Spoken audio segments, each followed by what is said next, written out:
Have you ever asked yourself why you feel exhausted after doing nothing? Why scrolling through your phone leaves you more drained than fulfilled? Why the spark you once had for your goals, your work, or your relationships seems to have dimmed? The answer might not be laziness, depression, or even burnout. The real enemy is something more subtle and more dangerous: dopamine leakage. And it's happening to almost everyone today. Dopamine isn't just the feel-good chemical. It's the fuel behind motivation, focus, and reward. It's the neurochemical signal that tells your brain, this is worth pursuing. But in the modern world, we've turned that reward system into a leaky faucet. Every time we check a notification, binge, watch a show, or chase a cheap thrill, we get a little dopamine spike. But the problem is, those spikes come without effort, without meaning, and without sustainability. And what that does is cause a drop in your baseline dopamine, the level your brain returns to after the high. Over time, that baseline gets lower. That means you wake up less excited. You pursue your goals with less energy. You find it harder to focus. Life starts to feel dull. This is the crisis of our generation, not a lack of ambition, but a neurochemical imbalance caused by overexposure to artificial rewards. We are teaching our brains to prefer easy stimulation over meaningful effort. We no longer need to struggle, wait, or strive to get a dopamine hit. It's available instantly through apps, sugar, noise, or novelty, and our brains are suffering as a result. Let's go deeper. Every time you get a dopamine hit without corresponding effort, you're weakening the brain's reward system. The brain starts associating pleasure with passivity rather than action. That's why even when you try to do something meaningful, study, work, exercise, build a business, you feel resistance. That resistance isn't because you're incapable. It's because your brain has been trained to expect reward with no challenge. So real life feels boring. Hard work feels painful, and your attention feels fractured. We often hear about dopamine as if it's the enemy, but it's not. It's essential. The issue is how we're using it. Dopamine should spike after effort, not before. When you delay gratification, work toward a goal, and then get the reward, that sequence wires your brain for growth. But when you shortcut that process by reaching for instant pleasure, you're rewiring your brain for weakness. You're teaching it that satisfaction is something to be consumed, not something to be earned. Let me explain something powerful. Your brain adapts to predictable rewards. When you binge dopamine sources daily, your neurons respond by becoming less sensitive. You need more to feel the same high, and eventually nothing feels rewarding. This is how even motivated, intelligent people become numb, fatigued, and lost. This is how dreams die, not from failure, but from neurochemical fatigue. So how do you fix this? You learn to protect your dopamine. This starts with awareness. Every time you crave that quick scroll, that easy sugar, or that meaningless stimulation, you have to pause and ask, is this building me or leaking me? Next, implement dopamine fasting. Not forever, but periodically. Give your brain space to reset. Avoid artificially rewarding activities and replace them with real-world effort, movement, cold exposure, reading, learning, creating. This rewires your brain to reward real action again. Another solution: start pairing your work with small but delayed rewards. Don't reward yourself before the task. Do the work, then enjoy. That subtle shift retrains the brain to link effort with dopamine. Over time, your baseline will rise. You'll feel more motivated naturally. You'll crave challenges instead of comforts. You'll find joy not in the scroll, but in the struggle. Finally, build a dopamine discipline system. Limit distractions. Set work boundaries. Curate what enters your mind. Keep your reward system clean. This is not about deprivation. It's about restoration. You're not cutting off joy. You're reclaiming it from things that hijack it. The more disciplined you are with your dopamine, the more alive and focused you become. So here's the truth: the strongest version of you is not the most entertained, but the most aligned. The one who doesn't need constant stimulation to stay engaged. The one who finds motivation from within. And that starts with stopping the leak.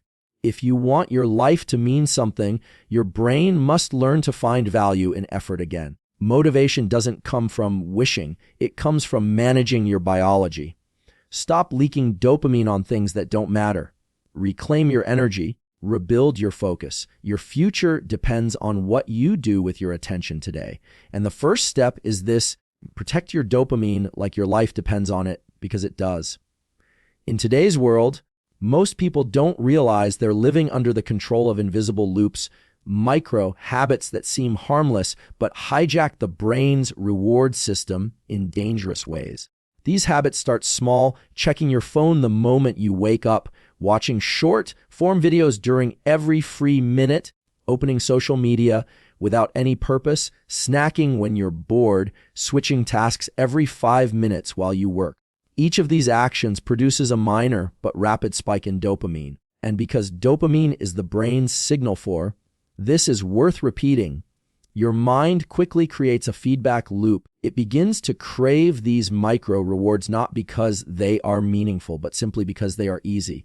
And once this craving loop takes over, your brain rewires itself around them. Your neural pathways become more efficient at seeking shallow, fast gratification instead of sustaining long-term effort towards something valuable.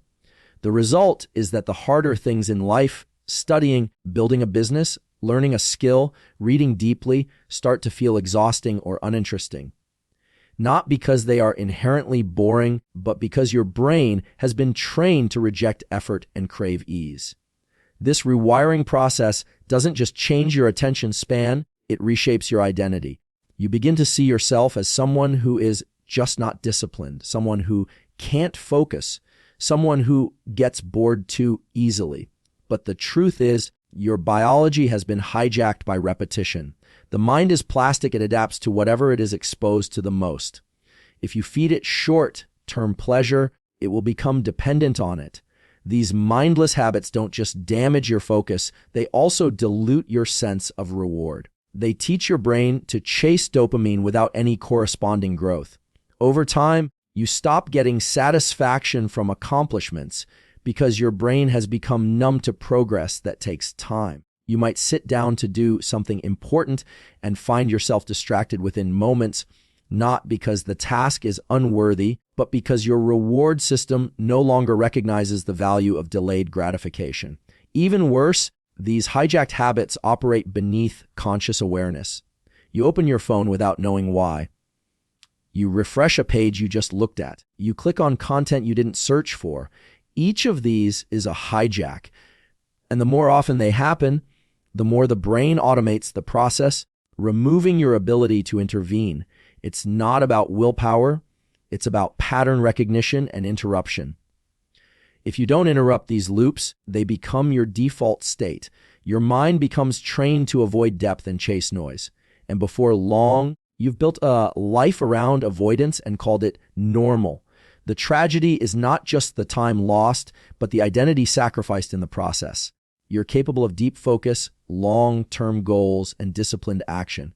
But those capacities shrink when you feed your brain on low-quality, high-frequency stimulation. Your reward system was designed to encourage growth, not consumption. But the more you let mindless habits take control, the more you silence that natural design and replace it with dependency. Most people talk about dopamine as if it's just a pleasure molecule, something that makes you feel good when you eat chocolate or get a compliment. But that's only a fraction of the truth. Dopamine isn't about pleasure alone, it's about pursuit. It's the chemical that pushes you toward goals, sustains your attention, and energizes your actions in the face of uncertainty. The brain doesn't just release dopamine when you receive a reward. It releases it when you anticipate a reward, when you strive for something meaningful, and when you make progress. And this is the key misunderstanding. If you think dopamine is only about feeling good, you'll keep chasing comfort. But if you understand that dopamine is the engine behind motivation, you'll start building a system that protects and focuses it. What most people get wrong is they believe dopamine is bad. They try to avoid it completely. But dopamine isn't the enemy. It's the misuse of it that's the problem. When you trigger dopamine too frequently with low effort, high stimulation behaviors, you confuse the brain.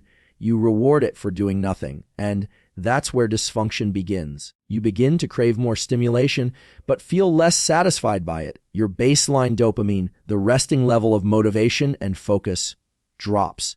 This drop doesn't happen suddenly. It happens subtly, quietly through repetition. And when it drops, you start to feel like life is dull. Tasks that used to be energizing now feel like a burden.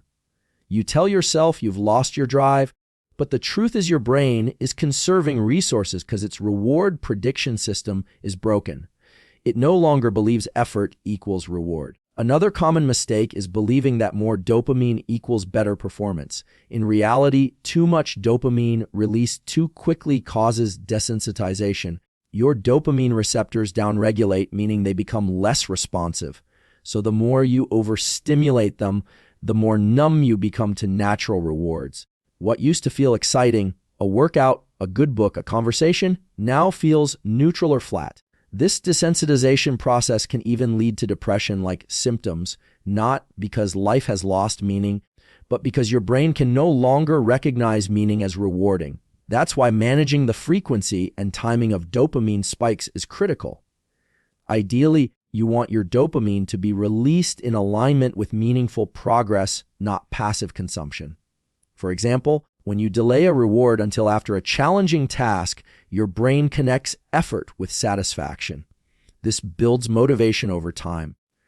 But if you reward yourself before you've done anything, checking your phone before working, eating before earning it, relaxing before producing, you create an inverted reward system. The brain learns that pleasure comes without effort. That's the neurobiological formula for stagnation. So what most people get wrong about dopamine is not its function, but its rhythm. The brain is designed to release it strategically, not constantly. Misunderstanding this leads to habits that feel good but erode performance. Mastering dopamine means mastering when, why, and how it's triggered, so it becomes your ally in pursuit, not your captor in distraction. There's a frustrating paradox many people experience today. They feel unmotivated, unfocused, and exhausted, even when they're seemingly doing all the right things. They've read the self-help books, followed the productivity hacks, and committed to routines, but something still feels off. What they don't realize is that the issue isn't the lack of action. It's that their brain is no longer responding to action in the way it should. This is the silent damage caused by chronic dopamine mismanagement. When your dopamine system is dysregulated, your brain stops associating effort with reward. You might be showing up physically, but mentally and neurologically, your system is detached from the outcome. This creates a profound gap between intention and impact. You're working, but you're not feeling progress. You're reading, but you're not absorbing. You're planning, but you're not executing. It's not because you're lazy or incapable. It's because your dopamine circuitry is overloaded and unresponsive. In this state, motivation doesn't feel like a fire. It feels like a fog. You might still function at a surface level, but you lose that deep, driven spark that pushes you to go beyond the minimum. That spark comes from a well-regulated dopamine system that links anticipation, challenge, and reward in a healthy cycle. When that link is broken, when rewards come too easily or too frequently without effort, the entire system starts to malfunction. What's worse is that people blame themselves. They think they need more discipline or better time management, but what they really need is a neurological reset. They need to stop flooding their brains with low-quality, high-frequency dopamine triggers and start re-establishing the connection between effort and internal satisfaction. This means removing artificial stimulation, delaying gratification, and forcing the brain to engage in tasks without the crutch of constant reward. It's uncomfortable at first, but it's necessary to rewire the system. The truth is, your motivation doesn't disappear. It gets buried under layers of noise. That noise is made up of the endless micro-stimuli, clicks, alerts, tabs, distractions, that train your brain to seek novelty over depth. And so, even when you do sit down to do meaningful work, your mind rebels, not because it's hard, but because it doesn't provide the immediate hit your brain has come to expect. The only way to recover real motivation is to teach your brain to once again value effort, not just reward. This doesn't happen in a day. It happens through consistent behavioral shifts. Limiting dopamine leakage, creating friction before reward, and pushing through discomfort retrain the brain to find satisfaction in progress. Most people never reach their true potential not because they aren't trying, but because their internal chemistry is misaligned with their external goals. If you feel like you're doing everything right and still falling short, it's not about doing more. It's about doing less of the things that hijack your neurobiology and rebuilding the feedback loop that makes effort feel worth it again. Dopamine fasting isn't about depriving yourself of joy. It's about restoring your brain's ability to experience it. The goal is not to live in a constant state of restriction, but to create space for your brain to reset, recalibrate, and return to a natural rhythm of reward that is aligned with real effort and meaning. When your brain is constantly bombarded by easy dopamine from scrolling, gaming, snacking, or binge, watching, it becomes desensitized. The neural receptors that are supposed to respond to achievement, progress, and discipline become dulled. This is where dopamine fasting becomes a powerful tool, not as punishment, but as recalibration. During a dopamine fast, you intentionally remove or reduce sources of artificial stimulation. This could mean no social media, no processed foods, no entertainment, no unnecessary notifications, and no multitasking for a defined period. The brain initially reacts with discomfort. You'll feel restless, bored, even anxious. That's withdrawal, not from a substance, but from the habit of overstimulation. Your brain has grown so used to being flooded with input that silence feels like a threat. But if you push through that discomfort and give it time, something remarkable happens. Your baseline dopamine levels begin to recover. The receptors start to become more sensitive. Simple things like walking, writing, thinking, and having a conversation begin to feel rewarding again. Your motivation returns, not from a new app or life hack, but from the neurobiological restoration of your natural drive. Dopamine fasting also brings awareness. When you cut out artificial noise, you begin to notice how often you reach for distractions unconsciously. You begin to see the moments where you used to self-soothe with stimulation. And in those moments, you can start to build something new, a more intentional relationship with your attention, a more grounded connection to your goals. This process teaches the brain to delay gratification, to hold off on the reward until the work is done, and that changes everything. When the brain starts linking reward to effort again, motivation becomes self-sustaining. You no longer need to trick yourself into working. You begin to crave the process. That's the true benefit of a dopamine fast, not just detox, but reprogramming. You don't just stop the leaks. You build new pipelines. This method isn't about intensity, it's about consistency. You don't need to fast for weeks. Even a few hours of digital silence, deep work without distraction, or a full day of living without stimulation can create noticeable shifts.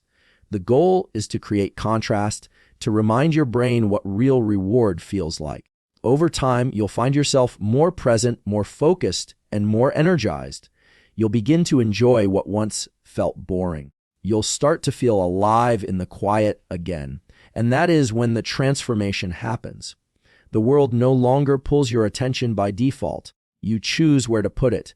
You reclaim the driver's seat, and your brain begins to work with you again, not against you. Building a sustainable dopamine discipline system isn't about becoming a monk or escaping modern life.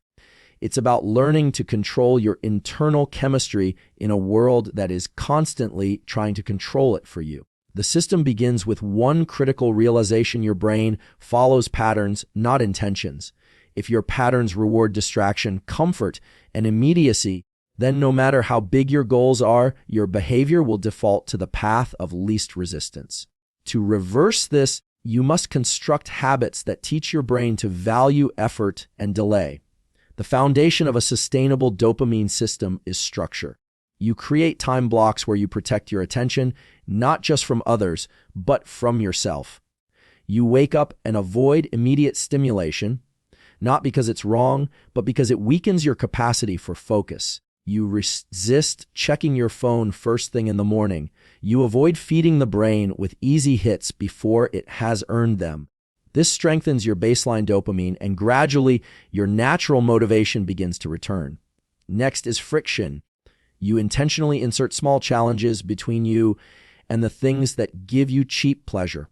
If social media is the leak, make it inconvenient to access. If food is the reward, tie it to a productive action. If entertainment is the default, schedule it at the end of deep work. These micro challenges restore value to your reward system. They force the brain to associate dopamine with action rather than impulse. Another element is clarity. You define clearly what your meaningful efforts are. If your brain doesn't know what success looks like, it will chase whatever is shiny and immediate. But if you define targets, whether it's a focused hour of writing, a workout, a reading session, or a long walk without distraction, your brain learns where the true dopamine should be released. The key is repetition, not perfection. You don't need to be flawless.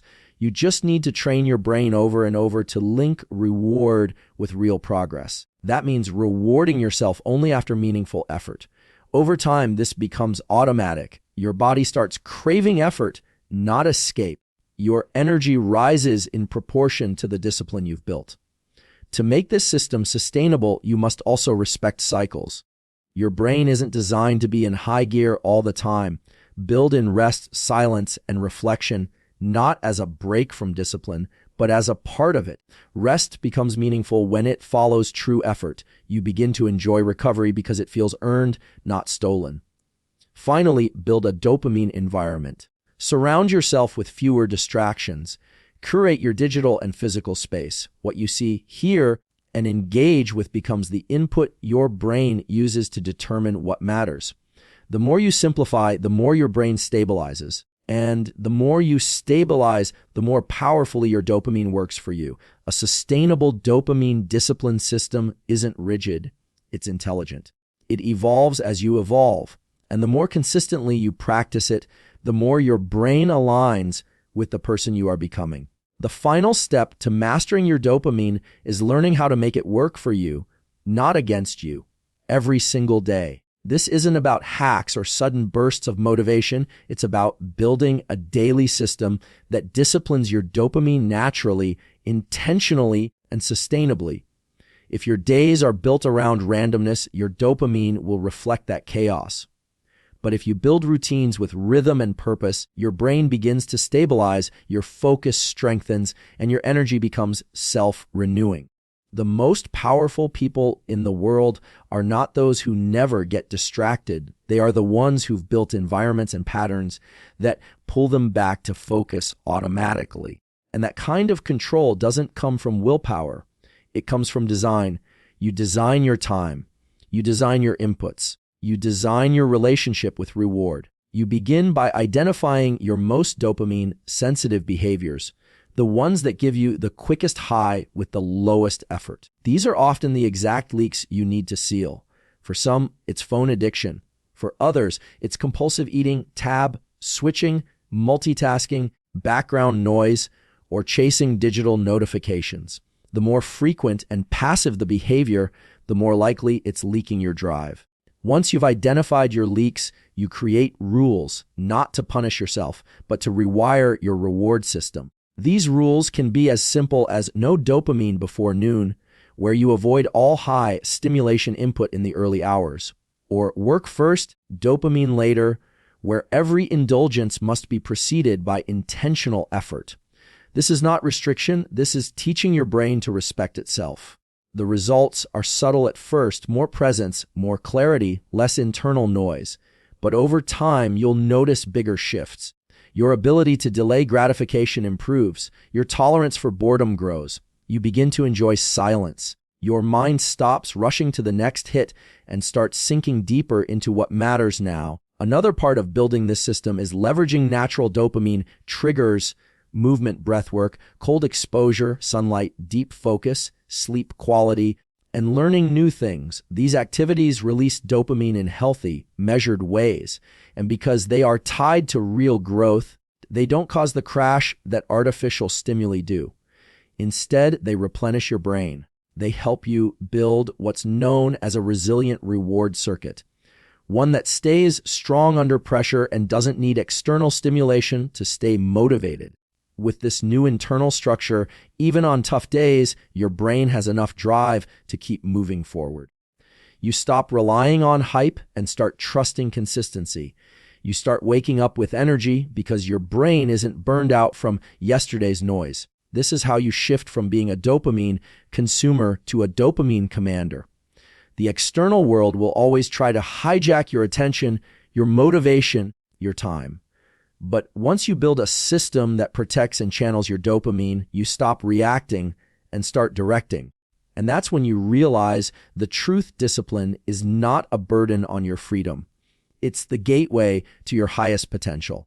Everything you want in life, clarity, discipline, focus, energy, passion, drive, it all flows from how you manage your internal chemistry. Dopamine is not the enemy. It's the spark behind every meaningful pursuit. But in the modern world, that spark is being stolen not by anything dramatic, but by hundreds of tiny, mindless leaks we don't even recognize.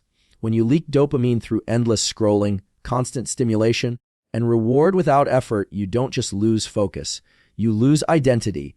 You forget what it feels like to earn, to grow, to be fully alive in the process of pursuit. This isn't a call to become robotic or joyless. It's a call to reclaim the kind of joy that only comes from real effort, the kind of energy that builds when your brain is aligned with your goals, the kind of motivation that doesn't fade after 5 minutes because it's rooted in a healthy system, not a cheap thrill.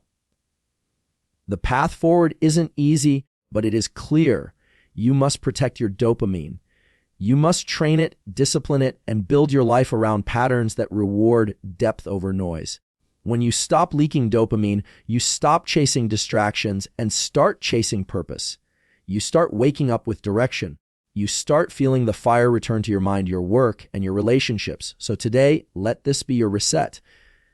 Begin with one decision, one change, one moment where you say, I'm no longer letting the world drain my drive. Because the more control you take back from the things that steal your attention, the more powerful your attention becomes. And when your attention is whole, focused, and alive, there is nothing outside you that can stop what's building inside you. That is how real transformation begins.